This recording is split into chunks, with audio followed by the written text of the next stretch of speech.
Evet, arabayı dün aldık. Ve bugün yola çıkacağız. Şarjımız %95. Şimdi kilometremize bakalım. Daha henüz 13 kilometrede. 100 kilometre oldu çıkalı. Bir 100. kilometre bilgisi vereyim. Klima başından beri sürekli 28 derece ikinci kademede çalışıyor.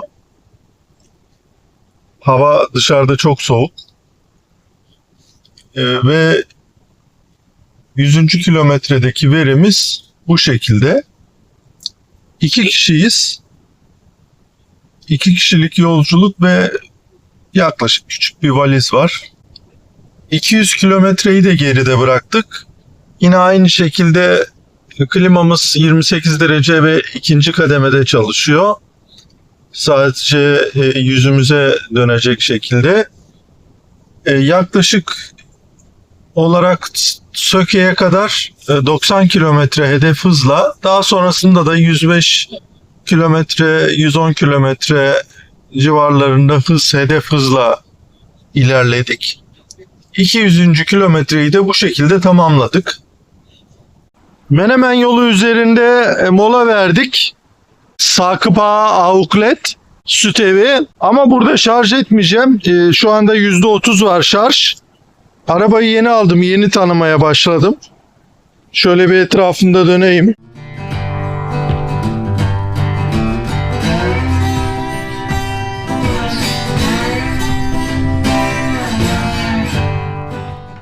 Beğendiğim ve beğenmediğim yanlarını daha sonra ayrı bir videoda belirteceğim. E-Şarj'ın Bergama Dikili ayrımında bir yeri var, Doğa Kolejlerinin orada. %11 ile geldik. %95 ile evden çıkmıştık. Yaklaşık 310 kilometre sonra buraya gelmiş olduk. Şarjı da çok hızlı. Gayet de güzel şekilde ilerliyor şarj. Bakalım %50'yi geçmiş olabilir. Evet, %50'yi geçmiş. Şu anki şarj hızı 71 kW, 72 kW.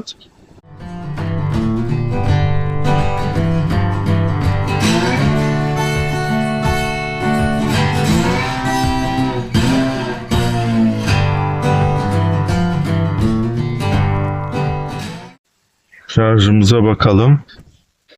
Şarjımız devam ediyor. E-Şarj'da bir hediye vardı. 500 liralık Volvo'dan kalma bir hediye vardı. Volvo'nun son hediyesini de kullanmış olayım. Burada böyle dinlenme yeri var. İşte tuvaleti var. Ama kantini yok maalesef. Ama şarjı çok hızlı. 180 kW'lık. Ama bizim araç MG tabii 140 kW en yüksek alabildiği için ona göre şarjını alıyor. Gayet de güzel. Buradaki insanlar da, o okuldakiler de yardımcı oluyorlar. Çay falan istendiğinde veriyorlar. Şimdilik buradan aktaracağım bilgi bu kadar.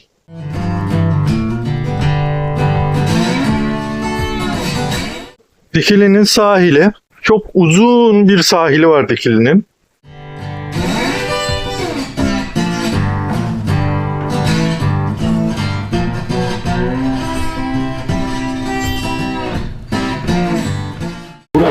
Dikili'de Develioğlu restoran.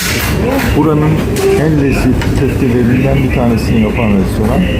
Salaş ama çok lezzetli köfteleri var. Ekmekleri de bu şekilde Adapazarı ıslama köftede olduğu gibi yağına bandırıyorlar ve çok lezzetli.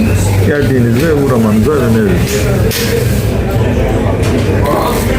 Selamlar herkese. Umarım iyisinizdir. Ben de 3 günlük bir yolculuk yapmıştım. Bunun ilk günü Bodrum-Dikili arasındaki sürüştü. 350 kilometrelik bir sürüştü. Hava sabahleyin çok soğuktu. Şöyle ki evden çıktığımızda o kadar aşırı soğuk değildi ama yol ilerledikçe, yükseklere çıktıkça, yani Bodrum'un dışına ilerledikçe, Bodrum'da da gerçi 14-15 derecelerdeydi. Sabahleyin erken çıktık çünkü. Sonra ilerledikçe dereceler düştü ve araçta öncelikle ve işte koltuk ısıtma ve direksiyon ısıtmayı açtım. Gayet de güzeldi. Çok memnunum yani koltuk ısıtma ve direksiyon ısıtmadan. 4-5 dakika sonra işte klimayı da açtık içerisini ısıtmak için. Kademeli olarak açtım. Eko'yu da falan kapattım. Çünkü daha önceden ben birkaç seyrettiğim videoda o şekilde söyleniyordu. Eko'dayken kliması yeterince ısıtmıyor diye. Zaten videoda da görülüyordur muhtemelen. Eko kısmını kapatarak 28 dereceye getirdik. Yani önceki araçlarımda 23-24 derecelerde çalıştırırken işte elektrikli araçlardan bahsediyorum. Kia Niro'yu kullandık. Onda aynı şekilde. Volvo'da, Tesla'da aynı şekilde. Yani 23-24 derecelerde bile kademeli çalıştırdığımda fırın gibi yapıyordu yani içeriği. Ama bunda 28 dereceye getirmiş olmama rağmen içeriği yeterince ısıtmadı. Biraz ısıttı ama yeterince beklediğim ısıtmayı yapmadı. Klima performansını çok iyi beğenmedim. Tabii otoban sürüşü olmadığı için karayollarının yollarında da genellikle buradan Söke çıkışına kadar zaten 100-110 kilometre hızı çok bulmadık bile yani 90-100 kilometre hızlarla gittik. Söke'den çıktıktan sonra 110 kilometreleri ancak yaptık. İşte sollamalarda falan belki onu geçmişimdir. Benim genel kullanımım zaten elektrikli araca da daha uygun olduğu için 105-110 kilometre hızlarla gidiyorum yani sollamalar haricinde. Aşırı yokuş çıkışlarında aracın hızını da düşürüyorum zaten yani 80'lere 70'lere 60'lara bile düşürüyorum yokuşun durumuna göre. İnişlerde biraz hızı artırabiliyorum. Tekrar diğer yokuşa çıkarken biraz daha ivmeli gidebilsin diye araç. Uzun yolda da bunun rejenerasyonunu ayarlamak kolay olduğu için rejenerasyonunu genelde düşükte tuttum veya 3'te bile tuttuğumda çok etkili değildi zaten frenlemede. Tüketimi de rüzgar sürtünme katsayısı bu aracın boyutlarına göre iyi değil bence. Rüzgar sürtünme katsayısı daha güzel yapılabilirdi. Bir mühendislik işi zaten bu. Binek araçlarda özellikle rüzgar sürtünme katsayısı bence 0.25 CD'nin üzerine çıkmamalı. O şekilde ayarlanabilmeli. Tesla gibi devasa bir araç bile 0.23 sürtünme katsayısına sahip. O nedenle zaten yüksek hızlara çıktığımda aracın tüketimleri arttı. Diğer araçlarla karşılaştırdığımda hemen hemen Volvo ile benzer yakıt tüketimine sahip. Yani Volvo da 0.34 sürtünme katsayısına sahip. Devasa ağırlıkta ve büyük bir araç. Daha iyi olabilirdi tüketimleri ama benim kullanımım dediğim gibi sakin kullanım olduğu için tüketimler yine de 18 kW'lar civarında oldu. 18 kW'ın altında oldu daha doğrusu. İzmir otobanından Menemen'den çıktım. Yap işlet devret yoluna girmedim. Çünkü o parayı vermeye değmez yani. 150 kilometre için 160 lira niye vereyim yani otoyola? En fazla zaten 15-20 dakika fark ediyor alt yoldan gitmek yani. Daha da fazla fark etmiyor. Hem yakıt tüketimini de arttırıyorum otobandan gittiğimde. Dolayısıyla Menemen yolundan gittim. Dikili'ye vardığımızda tüketimler beni tatmin etti. Yani aracın menzili de beni tatmin etti. Zaten ben 2,5-3 saatte bir mola veren birisiyim yani. 3 saatte bir mola vermek de beni çok yormuyor. Şarj hızı da iyi olduğu için hiçbir sıkıntı yaşamadım. Bu aracın beni üzüntüye uğratacağını düşünmüyorum. Bu hızlarda beğendim yani. Kötü değil. Daha iyi olabilirdi dediğin gibi. Bence rejenerasyondan geri kazandığı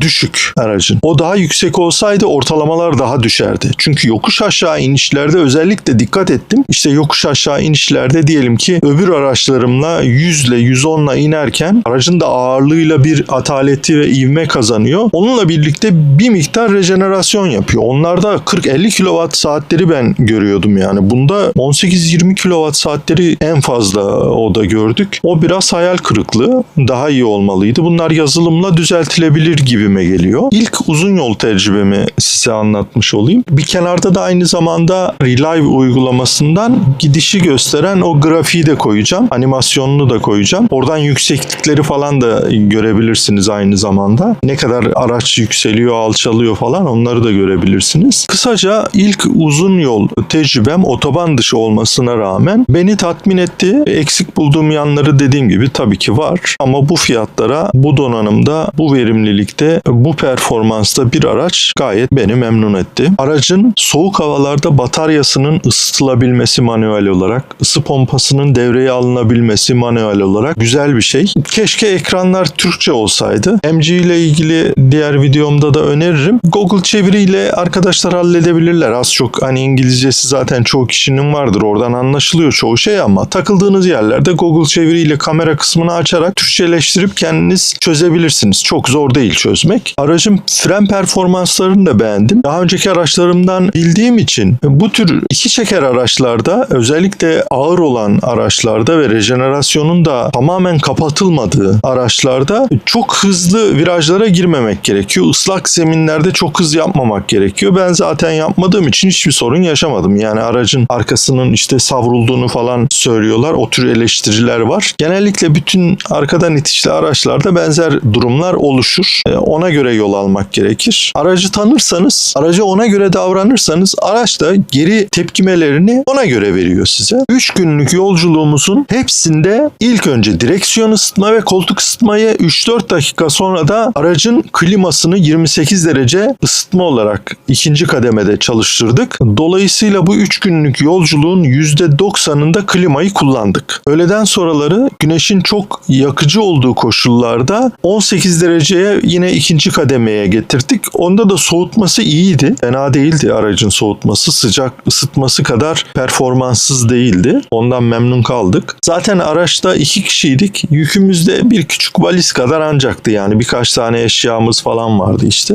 Araçtan da genel olarak memnun kaldım. Her videonun açıklama kısmına da dakikaları ve konuların olduğu kısımları yazıyorum. O dakikalara tıklayarak izleyebilirsiniz. Yani bütününü de izlemek zorunda değilsiniz ilginizi çekmiyorsa.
Beni izlediğiniz için teşekkür ederim. Tekrar görüşmek üzere. Kendinize iyi bakın.